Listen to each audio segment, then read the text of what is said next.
اللہ تعالیٰ سب کو سننے سنانے کی توفیق عطا فرمائے۔ مجھے تقریر میں مقرر بھی نہیں ہوں، میں 55 برس کے عرصے سے دارالعلوم دیوبند کی خدمت کر رہا ہوں۔ فقیر کا تعلق چنئی سے ہے اور پہلا واقعہ ہے یا حادثہ ہے کہ دارالعلوم دیوبند میں کوئی مدرس پہلی مرتبہ اگر منتخب ہوا ہے وہ فقیر کے علاوہ کوئی اور نہیں ہے۔ میں یہ سمجھتا ہوں کہ آخر شمالی ہند کا شہر آفاق وہ ادارہ، عالمی ادارہ جس کا ماضی نہایت شاندار، جس کے اکابر کی خدمات نہایت شاندار، ان کے کارنامے محیر العقول، جنگ آزادی میں ملک کو آزاد کرنے کے سلسلے میں اکابر دیوبند کی جو خدمات ہیں جو آب زر سے لکھے جانے کے قابل ہے کہ اتنا بڑا ادارہ، عالمی ادارہ جس میں ہمیشہ دنیا کے منتخب علماء کرام تدریسی خدمات انجام دیتے تھے، دین کی اشاعت کے کاموں میں لگے رہتے تھے، دین کی حفاظت میں بھی لگے رہے، ہر اعتبار سے انہوں نے دین کے کاموں میں حصہ لیا۔ آخر ایک جنوبی ہند کے کسی فرد کو مدرسی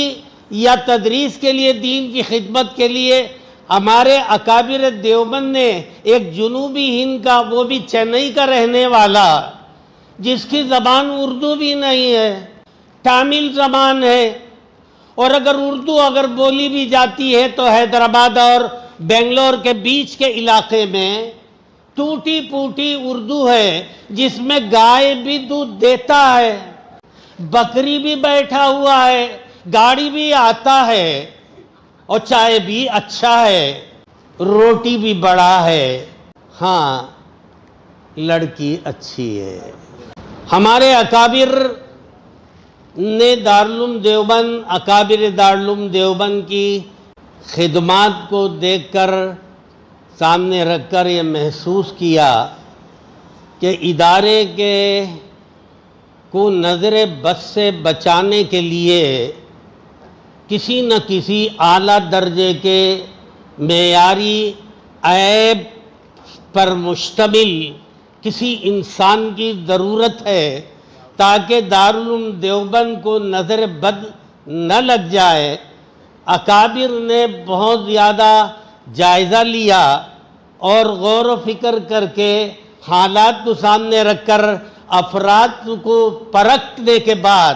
اندازہ لگایا کہ عبدالخالق مدراسی کی شکل میں ایک عیبدار چیز دیوبند میں موجود ہے، اس سے بڑا عیبدار کوئی چیز نہیں ہے، لہذا اس کو منتخب کر لیا جائے اور دارالعلوم دیوبند، اکابر دارالعلوم، ان کی خدمات اور دارالعلوم کی خدمات،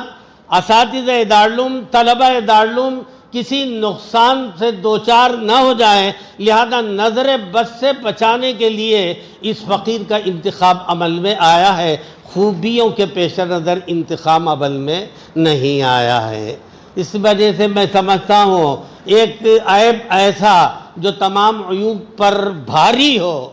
اگر منتخب کر لیا جائے تو دارالعلوم دیوبند، اساتذہ دارالعلوم دیوبند اور طلبہ دارالعلوم دیوبند کی حفاظت کے لیے کافی ہو سکتا ہے، لہذا فقیر کا انتخاب عمل میں آیا ہے، باقی خوبیوں کے پیش نظر انتخاب عمل میں نہیں آیا، ورنہ چنئی میں خوبیوں کے مالک بہت لوگ رہتے ہیں، لیکن ایک ہی فرد کا انتخاب اسی وجہ سے آیا۔ یہ میرا اپنا خیال ہے، گمان ہے، میں سمجھتا ہوں یہی واقعہ بھی ہے، اور اکابر نے اسی جذبے کے پیش نظر فقیر کا انتخاب کیا ہے۔ بہرحال آپ جانتے ہیں پوری دنیا میں بسنے والی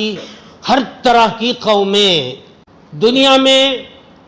دنیا کی اصلاح کے لیے، انسانوں کی اصلاح کے لیے، ان کی ہدایت کے لیے آدم علیہ السلام سے لے کر ہمارے نبی کریم علیہ السلام تک 1,64,000 24,000 انبیاء دنیا میں تشریف لائے، ان انبیاء کو ماننے والے بہت کچھ مشہور نبی کے ماننے والے، حضرت موسیٰ علیہ السلام کے ماننے والے جنہیں یہودی کہا جاتا ہے، حضرت عیسیٰ علیہ السلام کو ماننے والے جنہیں عیسائی کہا جاتا ہے، حضرت ابراہیم علیہ السلام کے دین کو اختیار کر کے اس دین کو آپ کے بعد بگاڑ کر مکے کے باشندے یا عرب کے باشندے حضرت ابراہیم علیہ السلام کے لائے ہوئے دین کو بگاڑ کر مسخ کر کے اس کے مطابق بھی زندگی گزارنے والے کچھ لوگ مختلف انبیاء کو ماننے والے ہر زمانے میں رہے ہیں۔ تمام ہی قریب انبیاء کے ماننے والے، چاہے وہ عرب کے باشندے رہے ہوں، یورپ کے باشندے رہے ہوں، امریکہ کے باشندے رہے ہوں، مصر کے باشندے رہے ہوں، ملک شام کے باشندے کیوں نہ رہے ہوں، تمام مذاہب کے ماننے والے بالاتفاق اس زمانے میں یہ فیصلہ کیے ہوئے دن رات اس کوشش میں لگے ہوئے ہیں، کسی طرح اسلام کا خاتمہ کر دیا جائے گا، مسلمانوں کو دنیا سے مٹا دیا جائے، مسلمان اسلامی طریقے کو دنیا میں رائج کرنا چاہتے ہیں، اسلامی تعلیمات کو دنیا میں رائج کرنا چاہتے ہیں، اسلامی اخلاق کو دنیا میں رائج کرنا چاہتے ہیں، اسلامی معاملات کو دنیا میں رائج کرنا چاہتے ہیں، اپنے لائے ہوئے دین نبی کریم علیہ السلام کے لائے ہوئے دین کو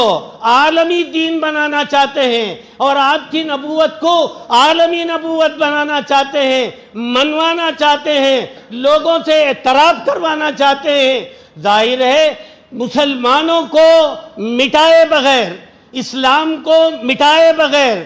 اسلامی کتاب کو مٹائے بغیر، اسلامی تشخصات کو مٹائے بغیر، اسلامی تعلیمات کو مٹائے بغیر ہم چین و سکون کی زندگی نہیں گزار سکتے۔ یہ سوچ کر ساری دنیا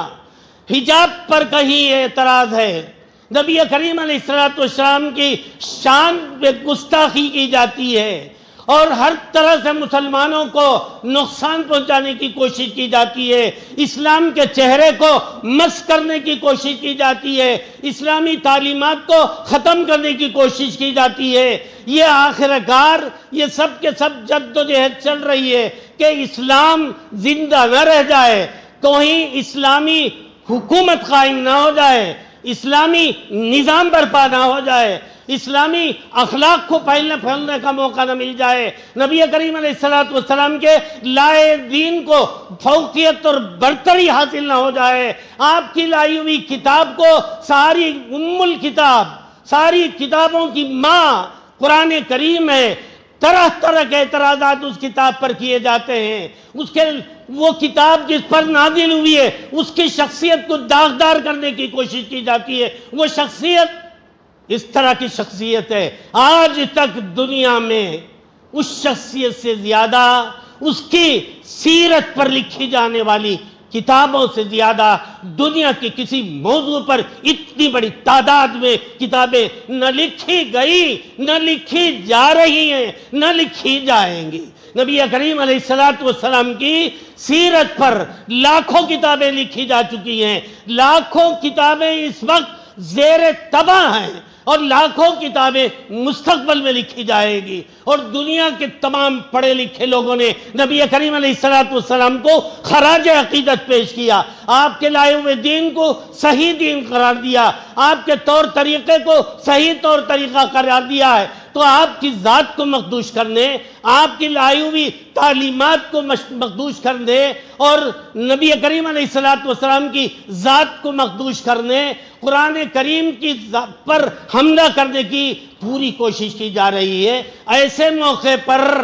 ہماری ذمہ داریاں ہیں۔ میں مقرر بھی نہیں ہوں، تقریر کا میں عادی بھی نہیں ہوں، 55 برس کے عرصے میں غالباً یہ میری پہلی گفتگو ہے جو آپ کے سامنے ہو رہی ہے۔